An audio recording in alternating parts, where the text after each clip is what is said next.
आपके house views के मुताबिक मुझे अब समझना है कि आप किस तरह से स्कीम्स को प्ले आउट कर रहे हैं, कहाँ किस तरह का इन्फ्लो आता हुआ दिखाई दे रहा है, because across the board investor interest है। देखिए, म्यूचुअल फंड्स के लिहाज से मैं समझूँ तो थीमेटिक सेक्टोरल इंटरेस्ट आ रहा है उनमें, फ्लेक्सी कैप जैसी कैटेगरीज और एनएफओ में लोग बढ़ चढ़ के खरीदारी भी कर रहे हैं। आपके हाउस व्यूज़ में कहाँ किस तरह की स्कीम्स चल रही हैं, क्या इन्फ्लो स्टेटस है, कुछ बताइएगा आशीष। कविता जी, एक्चुअली क्या है कि देखिए, आमतौर पे काफी थीमेटिक्स में पैसा आता है वो जब मार्केट एक तरीके से तेजी पे होता है। निफ्टी आपको 25,000 पे दिख रहा है, तो जब मार्केट तेजी में होता है तो लोग हमेशा नए आइडियाज, नए थीम्स निकालते हैं। लेकिन मेरा ऐसा मानना है कि किसी भी निवेशक को, और एडवाइजर हैं, हमारे म्यूचुअल फंड डिस्ट्रीब्यूटर्स हैं, मैं सबको हमेशा यही कहता हूँ कि भाई थीम्स में अगर आप इन्वेस्ट करें तो उसमें कोई हर्ज नहीं है, लेकिन जिसको हम बोलते हैं काउंटर सिक्लिकली इन्वेस्ट करना चाहिए। देखिए, नॉर्मली किसी भी इन्वेस्टर जो समझो 8-10 साल 15 साल पैसा लगा के अगर भूल जाना चाहता है, एसआईपी करके चलो भूल जाओ इसको, तो मल्टी कैप फंड, या तो थोड़े कॉन्जर्वेटिव है तो चलो फ्लेक्सी कैप फंड, इस तरीके के फंड में निवेश करके एसआईपी करके भूल जाओ। अगर आपके पोर्टफोलियो में 0% थीमेटिक फंड्स हैं, तभी भी आपका कुछ नहीं बिगड़ने वाला है। लेकिन ये बात भी सही है कि भाई लोग हमेशा ये सोचते हैं कि भाई ये थीम बढ़िया करेगा, हमारे थोड़े ज्यादा रिटर्न बन जाएंगे, और ऐसा मार्केट में होता भी है। ये बात सही है कि भाई पिछले 2-3 साल में जिनके पोर्टफोलियोज में ज्यादा पीएसयूज रहे हैं, जिनके पोर्टफोलियो में ये डिफेंस इंफ्रास्ट्रक्चर रेलवे रहा है, उनके थोड़े ज्यादा रिटर्न बने हैं, ये बात भी सही है। लेकिन अब इसको हिंदी में कैसे बताएं पता नहीं। अंग्रेजी में एक कहावत है, और ये जो मैं स्टेटमेंट बोलूंगा ये केवल कहावत या एग्जाम्पल है, किसी भी जानवर को हानि पहुंचाने का इसमें डिस्क्लेमर मैं लगा देता हूं कि भाई इंग्लिश में ऐसा बोलते हैं कि you have to shoot where the rabbit will be, you don't shoot where the rabbit is, you have to shoot where the rabbit will be. इसका क्या मतलब है कि भाई अब पिछले 3 साल में जो हो गया, उस थीम में पैसा लगाएंगे तो पैसा नहीं बनेगा।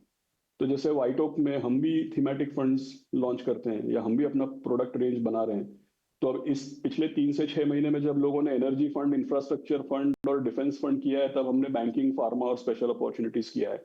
आगे जाके हम best in class governance fund कर रहे हैं या डिजिटल आईटी फंड कर रहे हैं।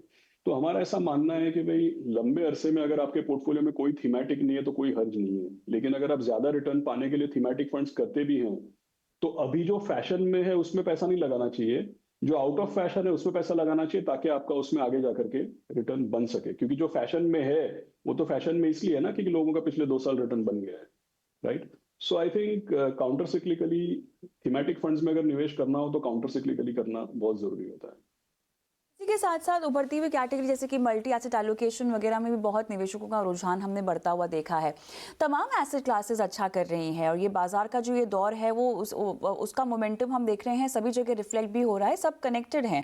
लेकिन अब एसेट क्लास वाइज आशीष, कहाँ से आपके मुताबिक हल्का हो जाना चाहिए और कहाँ आपको ज़्यादा पार्क इन कर देना चाहिए? आप कमोडिटीज़ में गोल्ड, सिल्वर, प्रेशियस मेटल्स की अगर आप बात जी। करें तो वहाँ भी एक रेट कट का बेनिफिट हमें मिलता हुआ दिखाई देगा। साथ ही जो पॉलिटिकल टेंशंस का जो बेनिफिट मिलता है वो तो है ही गोल्ड और सिल्वर को। लेकिन अब एसेट क्लास प्ले कैसे कोई करे अपने पोर्टफोलियो में जहां पर सब जगह आपको मुनाफा दिखाई दे रहा हो?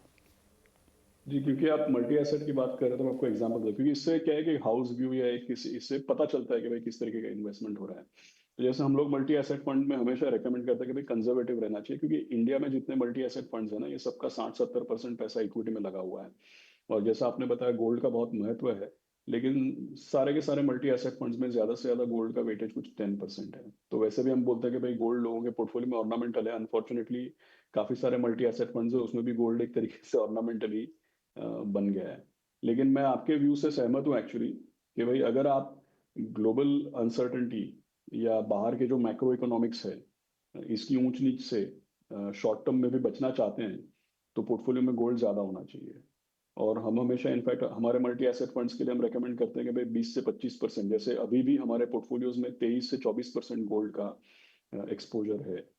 तो ये नहीं कि भाई गोल्ड का कोई व्यू लेके बैठे, लेकिन अगर आप सोचते हैं कि भाई अमेरिका में आर्थिक व्यवस्था में मंदी आ रही है, यूएस में डॉलर में डेप्रिसिएशन एक्सपेक्टेड है, इक्विटी मार्केट्स में वॉलेटिलिटी एक्सपेक्टेड है, तो पोर्टफोलियो में फिर गोल्ड, अगर ये व्यू है और इस व्यू से आपको शॉर्ट टर्म वॉलेटिलिटी या नेगेटिविटी दिखती है और इससे बचना चाहते हैं, तो गोल्ड का एक्सपोजर भी एक रेलेवेंट या मटेरियल एक्सपोजर होना चाहिए। 5-10% गोल्ड होगा पोर्टफोलियो में तो ये सब चीज़ों से आप बच नहीं सकते।